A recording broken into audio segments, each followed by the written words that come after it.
Y'all, surprise, I am going to surprise y'all with a Fitbang, even though I should be relaxing and resting. I promised my husband I wouldn't overdo it, but listening to this heifer make excuses, no, not me. Rocking my chronically unmotivated merch today. This shirt feels so nice. I love it. It's a tee in our merch shop. It has a black cat and it says chronically unmotivated. I designed it about 2 years ago. I'm no longer chronically unmotivated, but it's still fun to wear this way.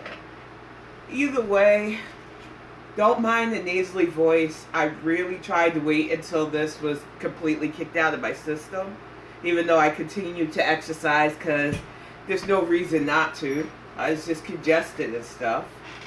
But I wanted to take it a bit easy so that this cold was completely out of my system. But listening to his heifer's Thailand broke beezing, it just, no. The farting on camera, the overeating, the bagels, the way she's literally in this 7-Eleven acting like a no-home trained hooligan, being just gross. And I had to tap it back because I went to get dressed so that I could do some outdoor stuff later on too. I'm just like, I can't with Chantal. I don't understand you. You are 7 years younger than me.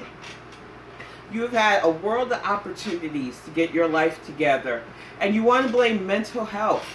And I'm going to remind you again, I am a literal diagnosed schizoaffective disorder person. I have schizophrenia with bipolar disorder. It means manic ups, manic downs, and if I don't get enough sleep, if I don't take care of my health, non-lucidity from the schizophrenia. I've lived with schizophrenia since I was diagnosed with it officially at 28 years old.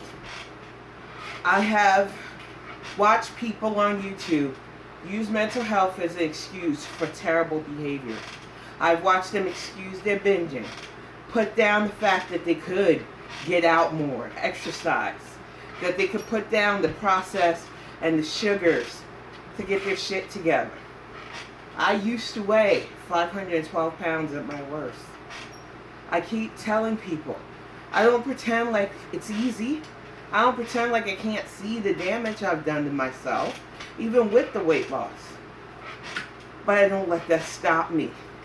I don't let it stop me when the therapist goes, you need to get out at least once or twice a week, whether it's just in the town or whatnot, which is how I caught my cold, because you got to immerse yourself. I love the fact that I can come home though to my place and barely deal with people, because it's that balance. And listening to it, because I clipped it, and I might go on a tangent on Saturday about it, where she said, oh, Salah's dream is to have a nice place in a rural area with no people because he's not social either. Really? Because the way he talks to other women shows that's not true. But the fact that you said you want a nice rural area still costs money, heifer. Still requires savings. It requires being able to shop smart, because we don't have delivery out here. We don't have tempting restaurants around this place. We are completely in the wilderness out here. So you have to be smart, you have to know how to cook, and you have to know how to survive out here. That's why we grow our own vegetables and everything. But you say you want this life? You don't want this life. This life is work. And we know you're allergic to work. We know that you cannot do what we do to live. Then you went on this tangent about how, oh, everybody wants a face pinch or a head pat from their partner. Once again, trying to justify why there's a complete lack of chemistry between you and Scats. You could say nothing at this point. You're not going to change the mind of those of us who think your whole relationship, if you want to call it that, is fucking weird. You're not going to convince anybody but your loyal geezers that the shit you're saying is true. So why in the hell do you say stuff like, well, we can't do PDA, we can't hold hands, it's too sweaty? Man, I love slipping my hands into Greg's hands when we're walking. I love the little kisses he gives despite, days where I'm sweaty and feeling ugh. I just love the little ways that we can show affection, and I would never want to be trapped in an oppressive situation where showing affection is against God. Good luck to you on that, Heffa. I couldn't live that life. But the fact is, oh God, listening to Yaba in my ear, she doesn't learn.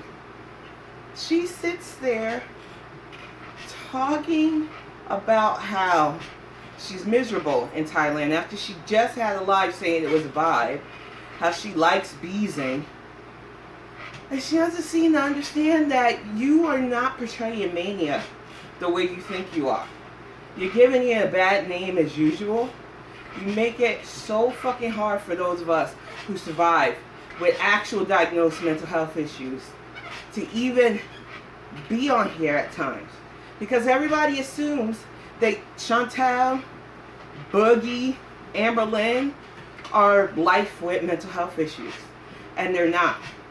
They are the negative aspects that so many attribute to those of us who live with this stuff.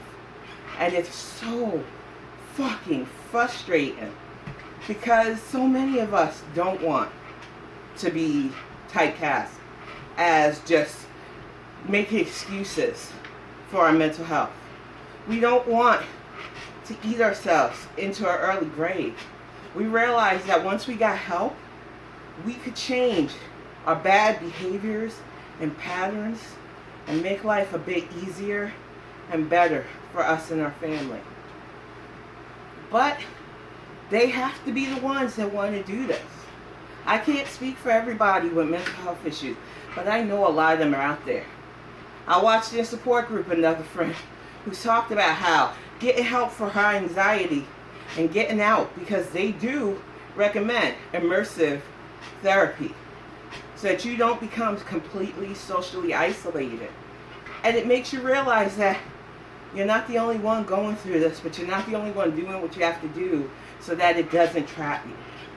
I can tell people all the time, as sociable as I come off online, as sociable as I try to be when I'm in chat or when I'm doing my own streams, there are more times than not, my head is either in a book or I'm writing a book. So, yeah, I get antisocial behavior from time to time. I literally live with it. I don't let it be my excuse for not trying and becoming better. So while Chantal sits there literally making excuses, literally misrepresenting mental health, there are plenty of us who do the thing. Whether it's a few days each month when we come out of our comfort zone to go somewhere. And not just a movie or someplace you can hide yourself. You go out to a store, to a park, to places where people may come up to you just to say something. You go inside a store and walk around, and you might get stopped like we did at the Barnes & Noble a couple of weeks back by somebody that just wants to talk. It happens, and you deal with it. But what you don't do is use that as an excuse for why I gotta turn up. I can't go out anymore. Somebody talked at me, somebody gawked at me, somebody looked at me. I'm a literal short, fat black woman with bright ass purple hair. People gotta look. I do my hair because I like the attention it gets, and it's often people saying, I like that color purple. So I don't understand why Chantal thinks she's so unique in the realm of dealing with social anxiety. But I can tell you, she is one of the few people I see constantly online using it as fucking excuses. I hate that. As somebody who, when I was in my teens, I worked retail. Having somebody just put stuff back wrong, having somebody leave a mess is so fucking disrespectful. But we still live in a society that looks down on anybody that works those kind of jobs. And in Asia especially, convenience jobs are jobs. Here in America, they're jobs too. But they're jobs that people assume if you're working them and not young, that, oh, you've thrown your life away. I can tell you one thing. Retail managers make good money. People who have worked there for a long time and got them raises make good money. But so many people look down their fucking nose because they could never. And you can see how this untitled heifer looks down her nose. She just left the fucking slushy syrup in a cup. She's disgusting. She has no home training. Yeah, she's a slob. You see, she's only in that hotel room for 2 days. And her garbage is already piled up from one day to binge it. But she should be ashamed of herself simply because she misrepresents her family, herself, and the way she behaves out with people. I can never imagine being like that. And yes, y'all, I'm staying hydrated. I'm going to have some soup for lunch too. Because there's still congestion, but it is not as bad as it was. And I coughed up so much stuff, not to give TMI, because I wanted it out of my system. I can't imagine being, guys, I'm sick.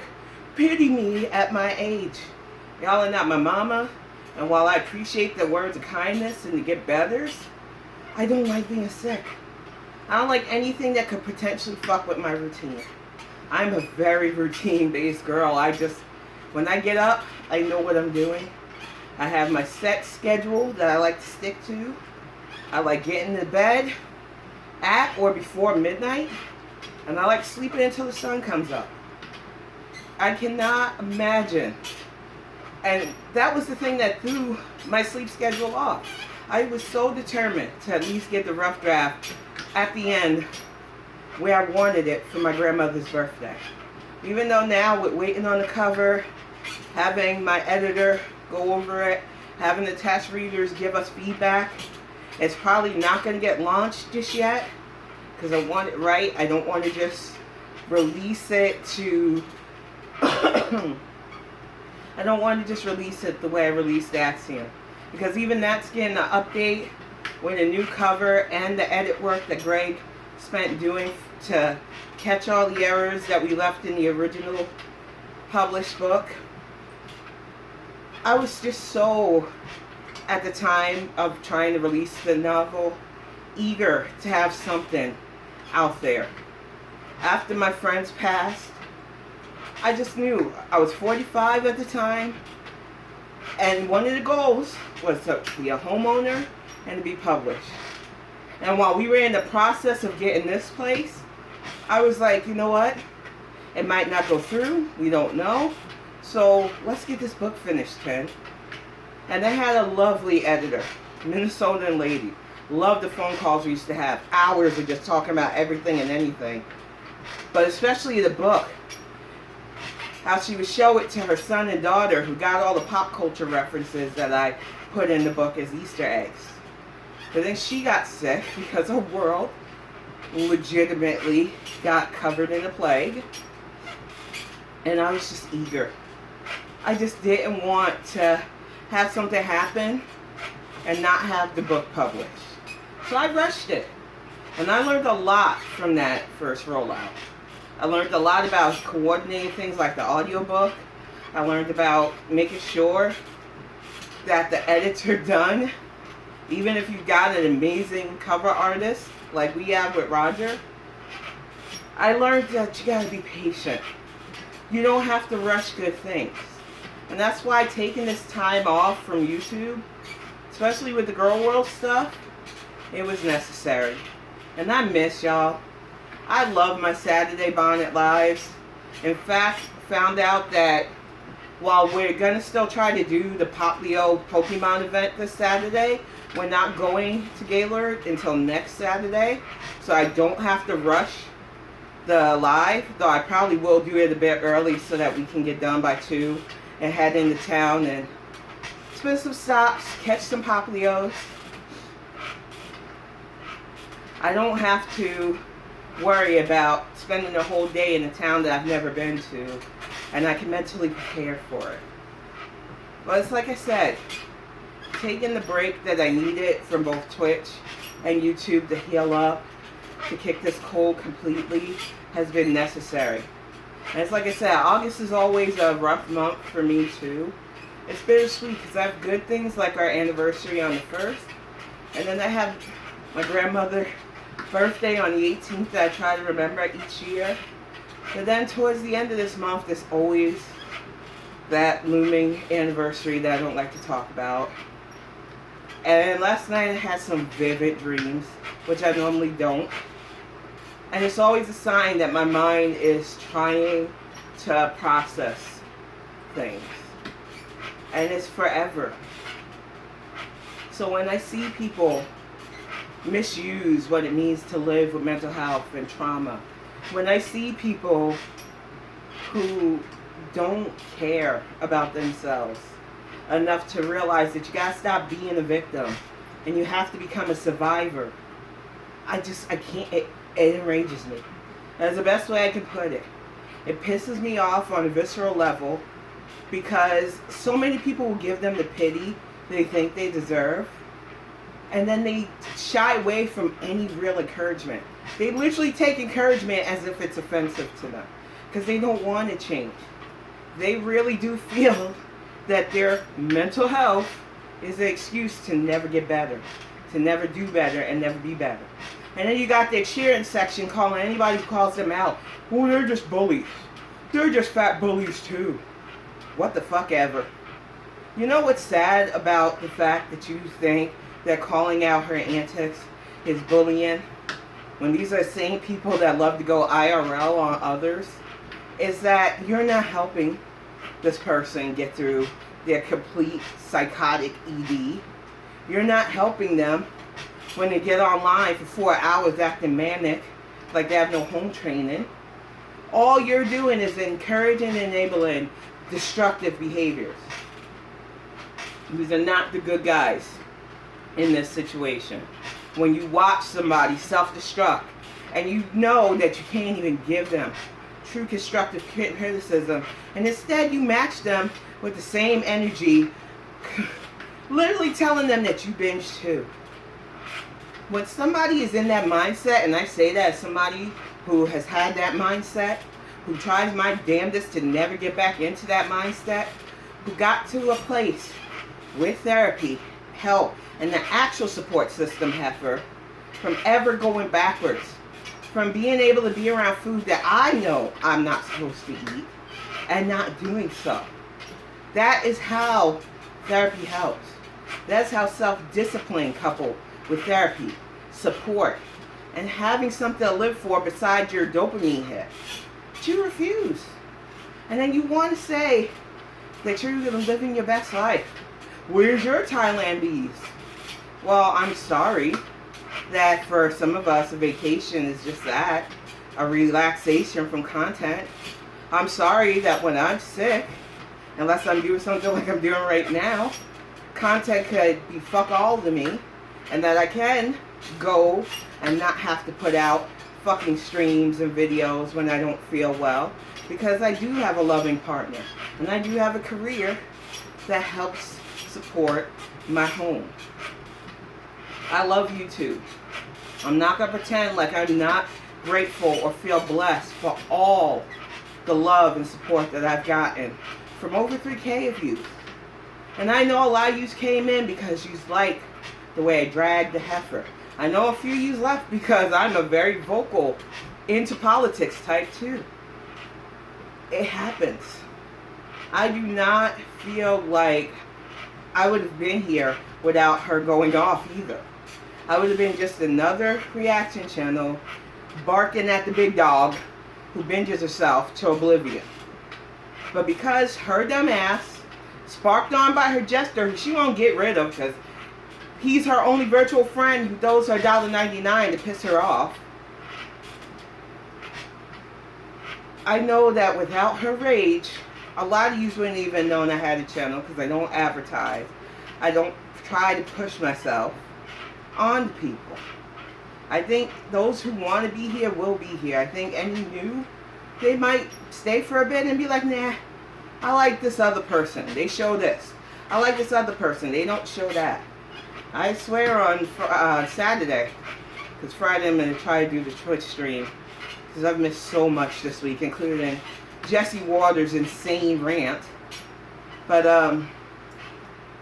Saturday I'm going to try the slideshow method to call out the heifer, because I don't want to hear her eating.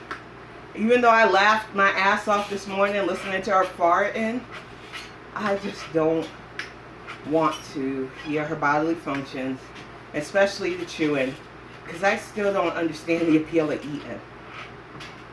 Now, because of my algorithm, while I was doing the edit back, I got a lot of new people recommended to me. And one of the people I got recommended, I might not follow a lot of his beliefs, but I had heard of him before. And he called out another YouTuber who eats himself for profits, basically. And I used to watch this person, because I thought his food reviews were kind of funny, even though he was loud and kind of obnoxious with the way he yelled. I thought, well, look at this brother. He's doing his thing. He's making his way around. But he eats a lot of fast food. I also watched the Report of the Week, so it's like, you know, they don't really mukbang, per se. And it's supposed to be food reviewers. So at first, I didn't think it was a problem.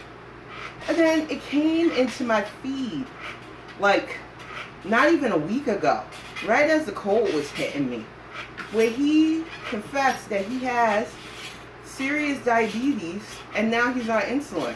And I thought, okay, well, that's a big announcement. Is he going to stop the food reviews? Is he going to take his health seriously? No. Sad to say, he went right back to food reviews. Fried stuff, including fish and tacos and all the stuff that he really should be avoiding right now while he gets it regular. And then on top of that, he did 2 more videos talking about his ED and not eating disorder. Apparently his penis no longer works the way it's supposed to. I just feel like you would feel sorry if all his issues weren't self-inflicted. At least I know I would. I might be selectively empathetic, as I like to call it, because I'm a diagnosed sociopath. Whew, gonna cool that. But I'm not a complete monster. And I think that when somebody sees a problem allegedly early enough, I can give a little bit of sympathy towards their plight if they're going to do the right thing. But given that he's not, and he's just going to now probably milk his health issues for content, I'm not going to watch anymore. Because I don't think it's right to use a big-ass platform when you know you have these issues to continue. Oh, she's doing Gunther. I tapped it back too, so I'm trying not to hysterically laugh at the Gunther voice, because we know Chantal's on a hunt around Thailand for her food, and she just bought 10 fucking packs of hot dogs. Well, 2 packs of 10 halal chicken wieners, and it's just like, dude, it is not worth it. It is totally not worth throwing your whole life away for this convenience store food. And Dame Drops, I don't think you'll ever watch any of my stuff, but I don't see how it's worth it to take your, you got 1 million fucking subscribers, man, probably over that.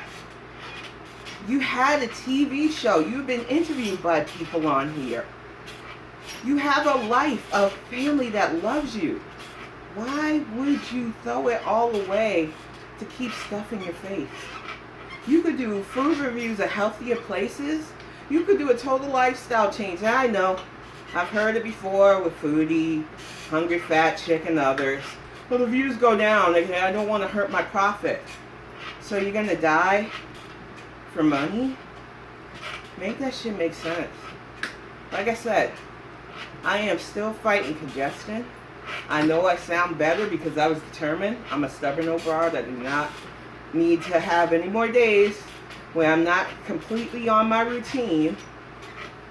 And while I did exercise all week, I was in my house dressed, just a sweaty yucky mess, coughing up shit afterwards because I wanted it out of my system. And I will spare y'all any of that. But I need people to understand that only I could change my attitude and my activity. A lot of people will say, you know, they need help. They gotta want help. They gotta want to go beyond just seeing they have these issues.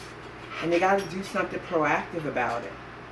Unfortunately, with Foodie's Defiance, with the financial incentive by YouTube to pay these people to eat themselves into a bad way and beyond, into oblivion, nothing's going to change. I know they have a TOS against self-harm. People love to bring it up all the fucking time, but they don't enforce it. That's why we have so many mukbang channels still continuing on, even newer ones. And though they don't get the big views because you can see it, you never know when one of them is going to start being a mess, along with stuff in their face, and be the next Chantel, be the next Dane Drops, be the next Nikocado. There's a young lady on TikTok that's literally gunning to be the next Nick Avocado. I see him because of that algorithm again. A black creator covering another black mukbanger who's trying that too. Who think that sugar and sodium won't hurt them. Everything has to be done with moderation. I'm not telling people to hate food completely. That's fucking dumb. But there's a difference between being a health-conscious foodie, like Mike Chen, versus these people who do this. And I can't even say that I've watched some of them competitive people too, because I love Man Beard food. He is fun to watch. But even he stays up on his cardio. He warns people, you don't want to do what I do because it is hard on his system. I've watched him binge eat food that made him feel completely like gutted sick. And he's in Michigan right now, allegedly. At least that's what he was saying from all the latest videos. So as he makes his way up north especially, there's going to be nothing but mom and pop diners that sell that old heavy Americana style food. And that shit is hard on your system. I don't want to knock it because, I mean, they're nice. When we had our brother-in-law and his now wife up here so that she could meet the family, we went to, I believe it was a log house style restaurant. But they had grilled chicken. They had decent sides for people who are bariatric. There were ways to order out at even places like that. It's limited because they had a lot more fattening stuff. But there are ways to order out if you care. One of the things, and I will not stop saying this, give me a moment though. Whew. The doctor that did my bariatric surgery told me, one of the things I think a lot of people make mistakes, a lot of doctors make mistakes telling their patients is, you're never going to get back to eating. That's a lie. It's why he was so strict on therapy and everything else, because you will be around temptation. You will have events and gatherings and restaurants to go to, and you have to be wary of what you put in yourself. You have to look things up. You have to see what alternatives you can order. And he said, I'm not even stopping you from every once in a while getting something that you used to enjoy, but I want you to have the knowledge that you don't have to overdo it. You don't have to eat the whole pizza, Chantel. You don't have to eat 2 packs of fucking chicken sausages. You don't have to eat 4 bagels and Chinese food and chips. And oh my God, she's only been there 2 days. And she's eaten enough for 2 weeks for most normal people in a 2-day sentence. You have to get back to a point where food is just a fuel and not your whole reason to be. But until she gets that through her thick system, there ain't nothing anybody can say to her that's going to change her mind. Whew, yeah. That felt good. 30 minutes done. I'm still kind of tired, but I am not going to stop doing what I need to do for my health. Like I said, it's my life to throw away, and I refuse to do that. So thank y'all for sitting with me. Thank those of y'all who are sweating with me while you watch this. Just remember, I'm not trying to act like I'm a health guru. I'm just a fat chick trying to get my shit together and doing everything I can. Listening to doctors, changing my eating behaviors, exercising. We're going to work on stuff outside, hopefully a little bit later on the property, so you don't got to worry about me. And I will still wear a mask just in case. But life can't stop. And you got to stop making excuses. But I will see y'all soon. I hope to be back Saturday. I'm pushing for it. I look forward to that. See y'all soon.